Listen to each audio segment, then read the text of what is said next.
How to add GIF in Instagram. Hello everyone, welcome to this channel. I'm Emily and I'm here to help you out today. So without any delay, let's get started.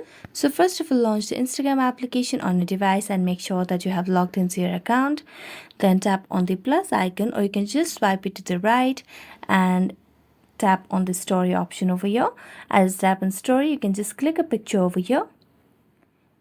And after you have clicked a picture, you can see different menus over here at the top. So just tap on the sticker icon over here, and as you tap on the sticker icon, you can see the option of GIF over here.